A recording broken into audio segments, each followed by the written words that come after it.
All right, guys. Woo! I got a heavy one for you tonight, okay? Heavy topic tonight, but this is so important. So what I want you to do, Facebook and YouTube, I need you to tell at least one person. I don't care who it is. It could be your cousin, it could be your brother, your sister, your best friend, your next door neighbor. I need you to tell them to tune into this show because what I'm about to drop on you is very serious. Bernie Sanders was in West Virginia. He had a town hall, and he was talking about a lot of things. It's centered around healthcare, right? It's centered around big pharmaceuticals. Okay? And I did a video about this earlier. I talked about how in these small towns, these people are being ravaged by pharmaceutical drugs. But I didn't go far enough with that video. I don't want you to understand. I want people to understand this because I'm getting a lot of comments on social media from people who are just not getting it, right? They're not seeing the forest because of the trees. And I want you to be the enlightened group that knows exactly what's happening. What's happening right now is we have people being preyed upon by pharmaceutical companies that are stringing out our kids, they're stringing out our wives, our husbands, our friends, and our neighbors, all for profit. This is all being done for profit. We're talking about millions and millions of pills being dumped into rural areas where people are becoming addicted. And make no mistake about it. They know that's going to happen. They know these people are going to become addicted. They know this. This is not news. This is not a news flash. This is not an accident. What I'm trying to tell you is that the big pharmaceutical companies that are dumping opiates into West Virginia, into Kentucky, into various rural locations are all very strategic in what they're doing. And what they're doing is they're sacrificing our family members, our friends, all for a buck. All for a buck. The travesty of what's happening here is so earth-shattering. The numbers of people that are addicted. Let me tell you something. I have a friend that's in West Virginia who tells me there are so many people strung out in West Virginia on opiates, pharmaceutical drugs, that even if you bring an industry to that town, to their area, they cannot participate because they cannot pass a drug test. Do you understand what I'm telling you? They could not even hire locally if there's drug testing mandatory because these people would not pass a drug test. And there's so many pieces to this, so many different layers to this. I want to try to take time to go through all the layers so that we're all very clear of what's going on here. The first thing we got to deal with is the fact that your politicians, other than Bernie Sanders, aren't really talking about it.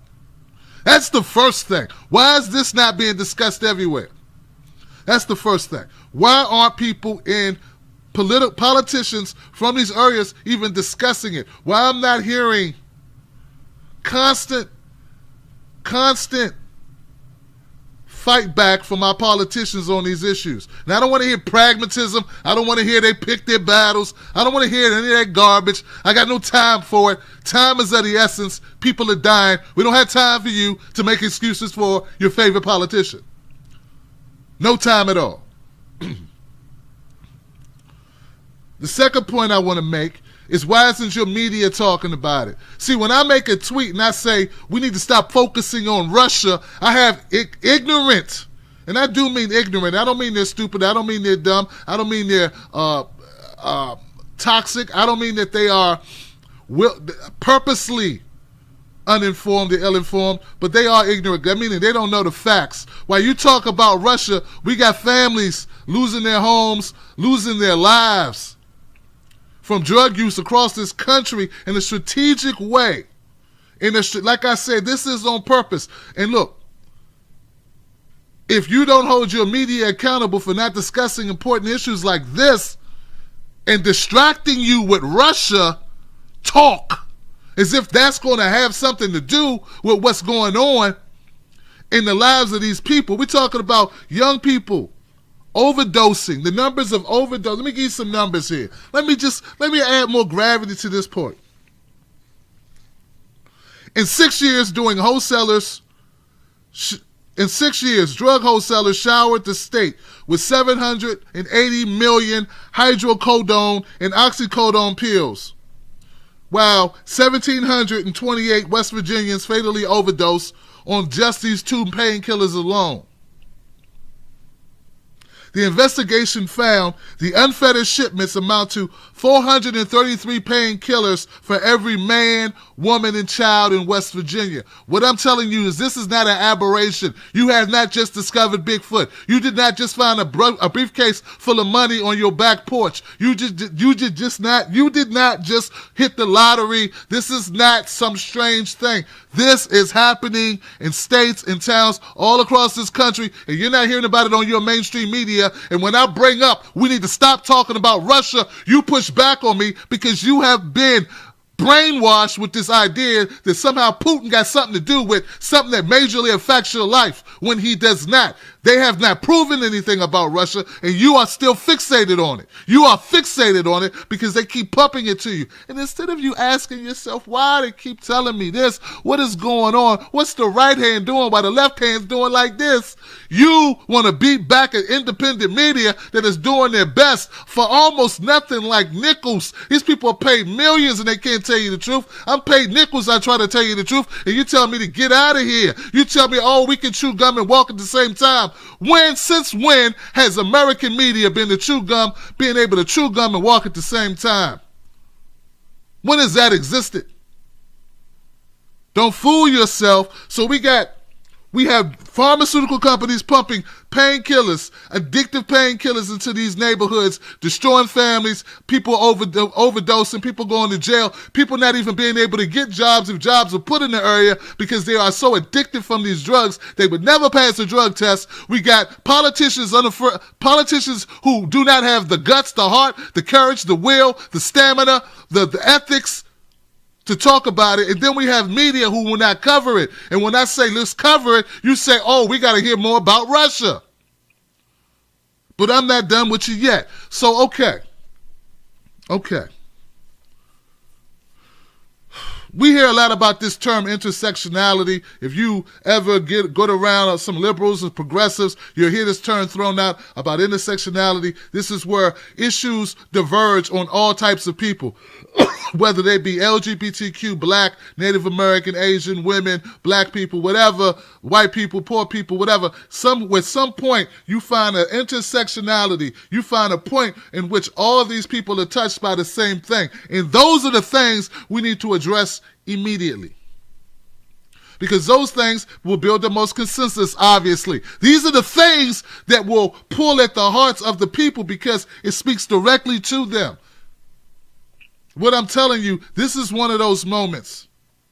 This is one of those moments. So as devastating as it is that we have people dying from opiate use from companies who just want to make profit off the pain of people. And make no mistake about it. No mistake about it. They pump these opiates into these neighborhoods because they know those people are depressed. And why are those people depressed? They're depressed because of the politicians who sent their jobs away. You're depressed because of the abundance of manufacturing jobs, coal jobs, whatever the jobs in that location, whether it be steel mills or whatever, shutting down, leaving people unemployed. This is what leads to people using these drugs.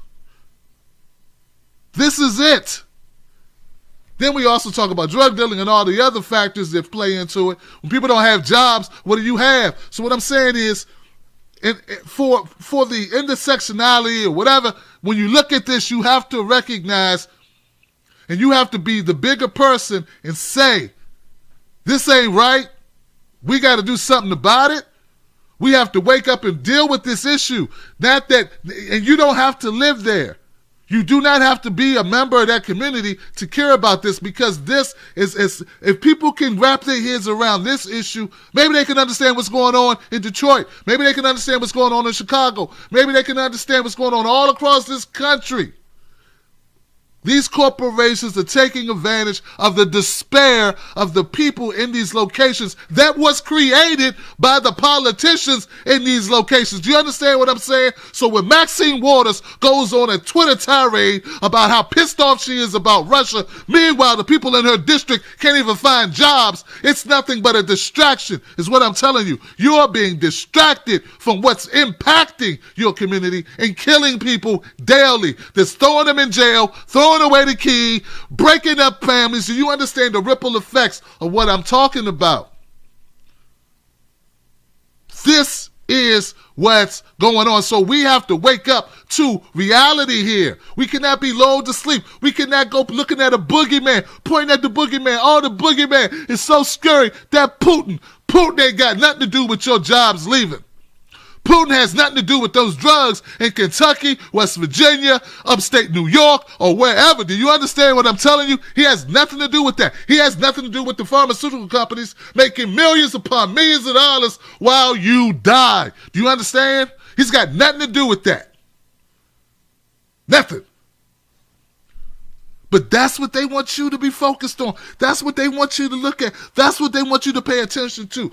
We have to smarten up and always ask ourselves, why I'm being distracted by what they want me to be distracted by? What else are they distracting me from? Like, what else is going on? And you got to be willing to look behind the curtain and find out what that thing is. And one of those things, folks, I'm positive is this. They ran out of blacks to throw in the jail. They ready to put y'all in jail. So what's up?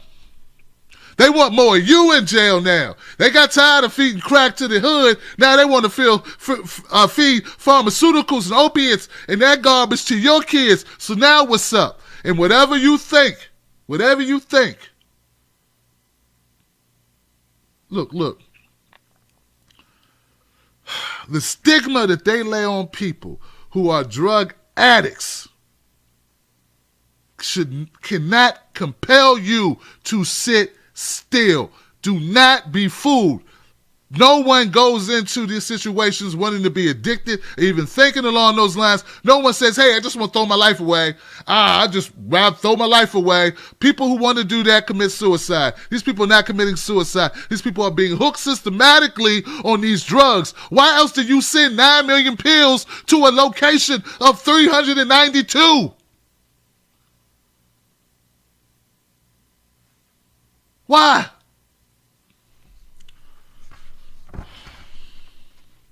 I'm pumped up about it, guys, because this is a clear cut. This is parasitic. This is vulturism. This is and inside of and all the things that it is, all the negative terms I could give it, it's also a fine opportunity to start bridging some gaps between people. It's also a fine, that's the way I look at it. See, I'm weird that way. I look at these situations as not an opportunity to capitalize financially like the pharmaceutical companies, like our prison industrial complex. No, that's not how I look at it. I look at it now. We have these people who are in this position who are awake. Because you best believe if you're a mother or a father in West Virginia and half your block is strung out, what I'm saying is resonating right now. Now, if you happen to live somewhere else and you don't know about the impact that these drugs have had on schools, imagine that. Imagine that schools. Imagine the effect that it has on communities, what it has the effect it has on families, what it has on the children of the parents who become hooked. What happens to the parents and the rest of the siblings when the child becomes hooked on this garbage. And what I'm telling you, it's systematic. It's intentional. It's planned. Now, am I saying they want to just kill people? Because then they start saying, oh, Tim, it's only Alex Jones. No, I don't know. I don't know if that's the intention. But it doesn't matter what your intention is if the effect from your intended action causes this thing that is so detrimental to people. So it doesn't matter if that's your intention or not. I'm telling you what the results of your actions have rendered to these people. This ain't nothing but a repeat of what they did in inner cities. They got tired. They got tired of Daquan and Leon and Steve and them. You know, it's just so hard you can pound the black community with these drugs, man. We gotta spread the love. And I've been telling you for years, when they get tired of eating black folks, they're gonna go eat themselves some white folks, because the machine gotta get fed. You know? So I get it. Like, until it hits home, people don't recognize it. It's not being talked about on the media, so how would you even know? Okay, so rookie mistake, you didn't know that we live in a country that's built on corporations, that we live in an oligarchy. Okay? You didn't know it? Okay, fine, cool. I'm not even going to hold that against you. What I'm saying is, let's deal with what's going on right now. And that's what's happening right now. How do we deal with it? First of all, if we start waking these people up, that's our first step. I know that you'd realize that something's not right. Even if you're not informed on all these different topics, you know something's not right. You smell something's foul in the air. You know this is not how government usually operates. What? You know something's wrong. Let's be a part of what's right. So I'll see you guys on the next one. Thank you for tuning in once again. And stay strong. Stay strong, staying tall. Hashtag keep your cornbread. Hashtag don't let nobody take your cornbread. And yeah. Maybe I ought to eat your cornbread. Nobody take no cornbread from me. I appreciate it.